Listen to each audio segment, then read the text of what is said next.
Assalamualaikum warahmatullahi wabarakatuh. Teman-teman, berjumpa lagi dengan Matnologi. Nah, kali ini kita akan membahas materi permutasi. Nah, tapi sebelum membahas lebih jauh, kita akan membahas terlebih dahulu tentang notasi faktorial. Nah, sebelumnya kalian pernah dengar nggak apa sih notasi faktorial itu? Nah, jadi secara pengertiannya, notasi faktorial itu adalah jika ada suatu n bilangan asli, maka n faktorial bisa dituliskan dengan seperti ini. Nah, tanda ini ya artinya adalah faktorial. Jadi seperti huruf n baru seperti ada tanda serunya. Nah, itu definisinya apa sih? Jadi kalau ada n faktorial itu artinya adalah n dikalikan dengan n kurang 1, dikalikan n kurang 2, dan seterusnya sampai dikalikan dengan 3, 2, 1. Seperti itu ya. Artinya nanti perkaliannya perkalian mundur. Atau bisa juga dituliskan seperti ini. Jadi kalau ada n faktorial, itu sama dengan n dikalikan dengan n kurang 1, dikalikan n kurang 2 faktorial gitu ya. Atau bebas n kurang berapa faktorial, seperti itu. Artinya apa? Apa bedanya dengan yang pertama? Yaitu tidak sampai angka 1 seperti itu. Nah, kemudian nanti kalau dalam soal kalian bisa juga menemukan nilai dari 0 faktorial. Nah, jadi diingat-ingat ya, nanti kalau menghadapi suatu permasalahan, kemudian ditemui 0 faktorial, nilai dari 0 faktorial itu adalah 1. Nah, langsung aja kita ke contohnya ya. Nah, untuk contohnya yang ditanyakan pertama adalah 6 faktorial.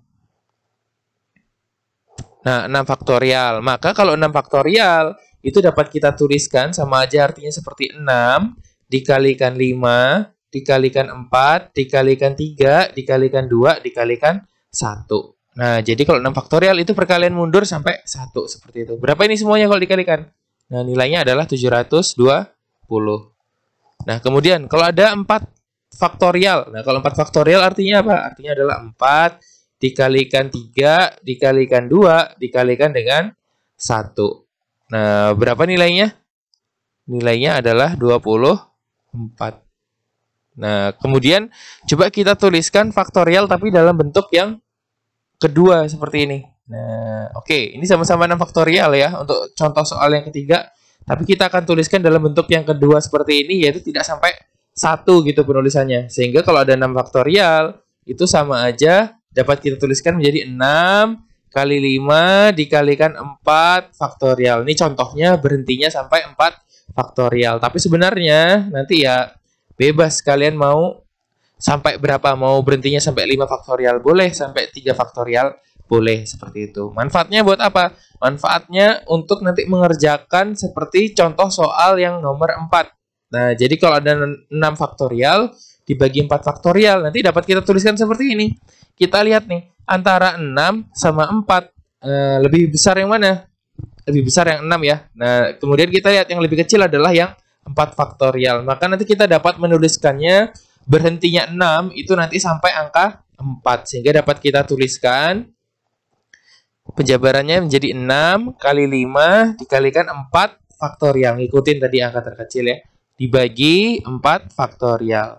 Nah, kalau sudah seperti ini kan bisa saling membagi nih 4 faktorialnya.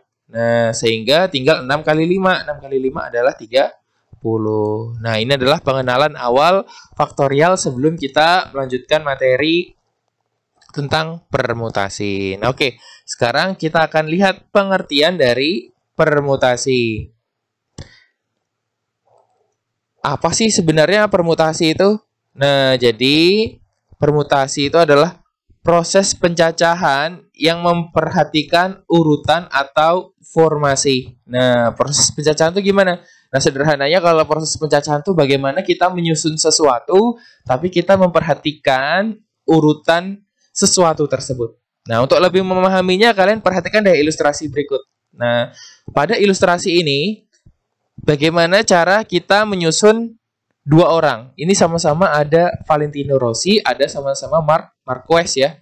Nah, tapi perhatikan deh, pada gambar pertama yang juara 1 adalah Rossi, sedangkan Marc Marquez itu juara 2. Nah, kemudian pada gambar kedua kalian bisa lihat yang juara 1 adalah Marquez dan yang juara 2 adalah Rossi. Nah, pertanyaannya, apakah dua gambar di atas urutan Rossi dan Marquez dapat kita anggap sama? Padahal ini sama-sama kita nyusun Rossi sama Marquez nih. Tapi ternyata ada urutannya nih. Yang pertama Rossi jadi juara 1, Marquez juara 2. Kemudian yang kedua Marquez juara 1, Rossi juara 2. Apakah itu dua hal yang sama atau berbeda? Nah, ternyata itu adalah dua hal yang berbeda. Walaupun kita sama-sama menyusun dua orang, yaitu si Rossi dengan Marquez, tapi kalau susunannya berbeda, nah itu kita anggap sesuatu yang berbeda pula. Oke. Jadi dalam permutasi, susunan AB itu tidak sama dengan BA atau AB tidak sama dengan BA. Cara mudah mengingatnya seperti ini ya. Nah, nanti kan kita akan belajar materi lain, yaitu materi kombinasi. Nah, itu agak-agak mirip. Kalau kalian nggak bisa membedakan antara permutasi dengan kombinasi, nah nanti akan sulit sekali. Jadi cara mudah mengingatnya, ingat aja kata permutasi. Nah, kalau permutasi itu berarti apa? Berarti perhatikan urutan. Ingat ya, permutasi, perhatikan urutan. Oke, sekarang kita masuk ke dalam rumus permutasi. Nah, rumus permutasi itu seperti ini ya. Nah, dilambangkan dengan huruf P, kemudian ada huruf N, ada huruf R ya. Itu sama dengan N faktorial per N kurang R faktorial. Dengan N itu lebih dari atau sama dengan R. Nah, cara membacanya gimana sih kalau ada seperti ini? Nah, cara membacanya adalah kita baca dulu yang ini, baru permutasi, baru kita baca R-nya. Jadi cara bacanya N permutasi R. Nah, seperti ini cara membacanya. Oke. Sekarang kalau penulisan permutasi itu ternyata tidak hanya satu ya. Tidak hanya seperti ini. Kalau N permutasi R. Tapi bisa juga dituliskan seperti ini. Nah, jadi kalau nanti kalian menemukan dari buku lain bentuk seperti ini ya sama aja. Atau bisa juga seperti ini. Nah, jadi N permutasi R faktorial itu ada 3 jenis cara penulisannya. Yuk. Sekarang kita coba contoh permutasi. Oke, 7 permutasi 2. Nah, maka caranya gimana? Ini sama aja, artinya seperti 7 faktorial per, nah di sini adalah 7 kurang 2 faktorial. Nah, 7 kurang 2 berapa? 7 kurang 2 adalah 5 ya. Ini saya tuliskan lagi yang di atas, sehingga sama aja seperti 7 faktorial per 5 faktorial. Nah, ini yang 7, kita jabarin aja. Nah, jabarinnya ingat, kita lihat sampai mana? Sampai 5 secara gampangnya. Sebenarnya kalau kalian mau detail sampai 321 ya nggak salah juga. Cuma ini saya ajarkan cara yang efektif. Sehingga ini bisa kita tuliskan 7 kali 6 kali 5 faktorial per 5 faktorial. Nah, di sini sudah ada bisa yang saling membagi nih. Nah, 5 faktorial bisa dibagi dengan 5 faktorial. Tinggal 7 kali 6. Nah, berapa sih 7 kali 6? 7 kali 6 adalah 42. Nah, seperti itu cara menghitung faktorial. Oke, sekarang kita lihat contoh yang kedua.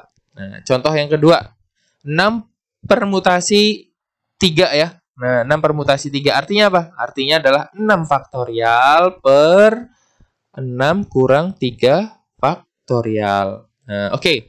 Sama aja, berarti 6 kurang 3 berapa? 6 kurang 3 itu adalah 3. Nah, kita tuliskan di sini.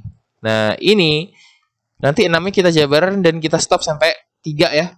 Nah, dapat kita tuliskan 6 kali 5 kali 4 kali 3 faktorial per 3 faktorial. Ada yang bisa saling membagi enggak? Nah, ada ya, yaitu 3 faktorial ini ya. Sehingga tinggal 6 kali 5 kali 4. Berapa nilainya 6 kali 5 kali 4? Nah, yaitu 120. Oke, gimana? Ternyata untuk menyelesaikan permutasi tidak begitu rumit ya. Nah, tapi di sini saya mau ngasih trik lagi. Nah, jadi kalau nanti kalian belajar di sekolah, cara resminya seperti ini ya. Nah, seperti cara pertama dan cara kedua. Tapi juga ada trik permutasi. Bagaimana cara kalian mengerjakan soal nanti biar lebih cepat gitu. Nah, jadi kalau ada N permutasi R, nanti dapat dituliskan N dikalikan dengan N kurang 1 dikalikan sampai N kurang R tambah 1. Nah, atau simpelnya nanti N dikalikan mundur sebesar R langkah. Nah, kita lihat apa sih maksudnya gitu. Nah, jadi yang pertama yang harus diperhatikan di situ adalah R langkah. Nah, artinya apa? Kalau dalam bentuk permutasi ini R-nya dulu yang kita perhatikan. Nah, ini R-nya 2 ya. Nah, berarti 7 ini harus dikalikan mundur sebanyak 2 langkah. Oh, sama aja kalau 7 permutasi 2 berarti 7 dikalikan 6, 2 langkah. 7 kali 6 berapa? 7 kali 6 adalah 42. Sama nggak jawabannya? Sama yang di atas. Nah, sama ya. Sama-sama 42. Oke, kita lihat lagi. Kalau ada 6 permutasi 3. Nah, ini soalnya sama seperti yang tadi. Kita perhatikan dulu R-nya. Oh, berarti nanti 6-nya dikalikan mundur sebesar 3 langkah.